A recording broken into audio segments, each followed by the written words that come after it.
Welcome back to The Explainer. Today we are diving headfirst into what is honestly one of the most thrilling detective stories in the entire history of science.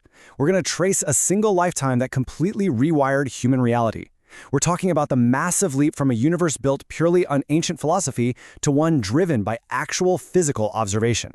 I mean, just think about the sheer stakes here in 17th century astronomy for a second. For thousands of years, the absolute, unquestionable truth was that the Earth was the fixed, unmoving center of everything. The heavens were perfect, they were unchanging, and they revolved entirely around us. So how exactly does an Italian mathematician take a crude, handmade tube of glass and completely shatter that reality?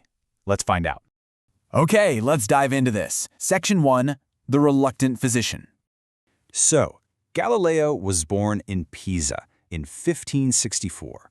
And, like a lot of brilliant minds, his original career path wasn't exactly his choice.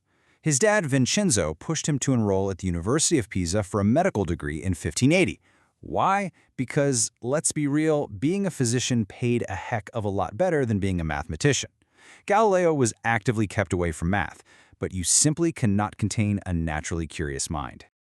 Just a year into his medical studies, he has this incredibly vibrant, spontaneous eureka moment. He was just hanging out, watching a chandelier swinging in a cathedral. Air currents were pushing it around, making it swing in these large arcs and then smaller arcs.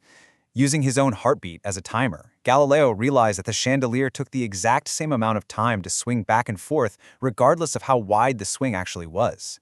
This is what we call the tautochrone nature of a pendulum. It was an absolute revelation for him, and it marked the exact moment he pivoted his life's focus away from medicine and straight into mathematics and physics. But let's be totally realistic for a second here. Pure, untethered curiosity wasn't his only driver. The man was under massive financial pressure. His father was a famous lutenist and composer, which brought a lot of prestige, sure, but not necessarily vast wealth. Galileo was stuck paying exorbitant dowries for his sisters and financially supporting his younger brother, Michelangelo, who was also a musician but unfortunately one who really struggled to pay his own bills. These heavy financial burdens forced Galileo to be highly practical. He needed cash, and that drove him to create profitable inventions like the thermoscope and various military compasses.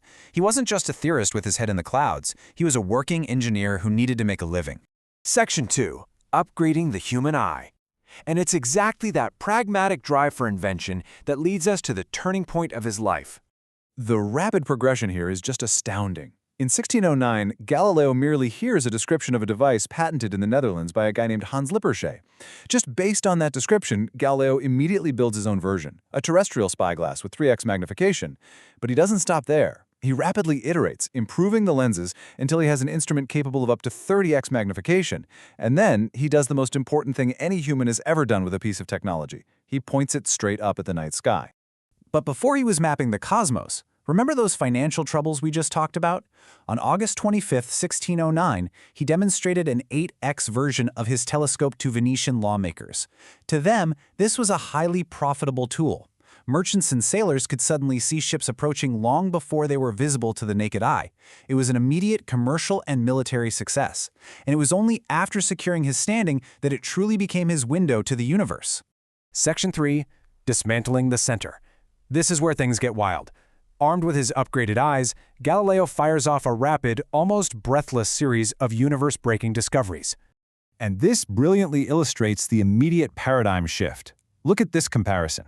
For centuries, everyone just accepted Aristotle's version of the moon, this perfect, translucent sphere, an eternal pearl of the heavens.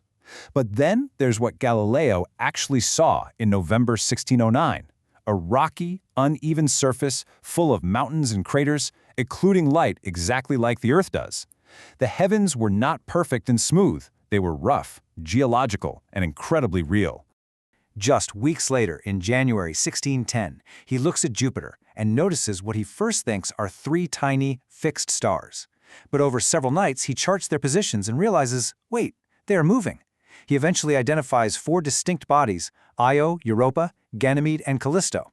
Now, he originally called them the Medicean stars, in a clever bid to secure some wealthy patronage, but the massive scientific implication here was undeniable. These bodies were orbiting Jupiter, not Earth. The Earth was officially no longer the only center of motion in the universe. Now, to really grasp the weight of his next discovery, we have to look at how heliocentrism was viewed at the time. The Copernican model, putting the sun at the center, was definitely debated, but it was largely treated as a neat little mathematical trick rather than actual physical reality. So the real so what factor here lies purely in the geometry. In the ancient Ptolemaic, Earth-centered model, Venus should only ever show crescent or new phases from our perspective on Earth. But in September 1610, Galileo observes Venus going through a full set of phases, exactly like our moon. This was the absolute smoking gun. By observing these full phases, the Ptolemaic geocentric model became physically impossible. The geometry simply didn't allow it.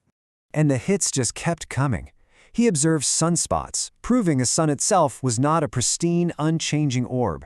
He looked at Saturn, which, with his early telescope, looked like a bizarre three-bodied system with its rings.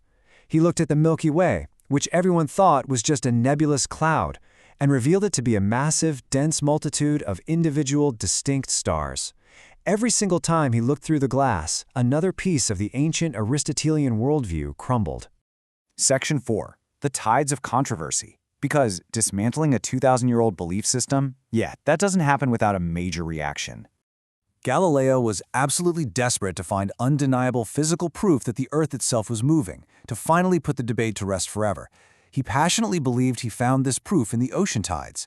He argued that the tides were caused by the waters of the ocean literally sloshing back and forth as the Earth rotated on its axis and revolved around the sun.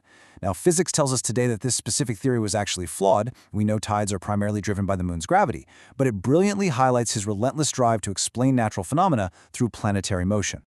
That relentless advocacy ultimately led to a chronological escalation of controversy. In 1615, his writings supporting heliocentrism were formally investigated by the Roman Inquisition. He was warned, but years later, in 1632, he published his famous Dialogue Concerning the Two Chief World Systems. The book was perceived as heavily mocking the geocentric view favored by his former supporter, Pope Urban VIII. This alienated his powerful allies, leading to a formal trial by the Inquisition in 1633, and he spent the remainder of his life, until his death in 1642, under house arrest. The official ruling of the Inquisition was honestly chilling.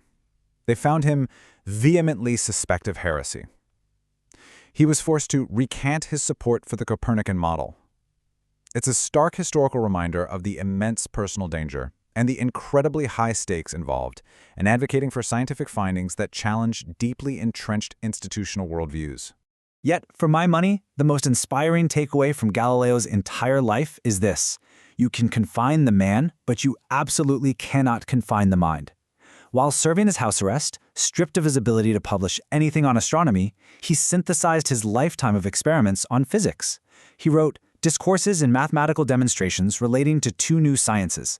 This work laid the fundamental groundwork for kinematics and the strength of materials, directly paving the way for Isaac Newton later on. His drive to explain the physical world, it literally never stopped. Which leaves us with a pretty powerful question to consider. Galileo shifted the entire paradigm of human knowledge just by looking closer at things that everyone else took completely for granted. If a simple glass tube could shatter the known universe back in 1609, what fundamental, accepted truths are we completely blind to today, just waiting for the right lens to reveal them? Keep exploring, and we'll see you in the next explainer.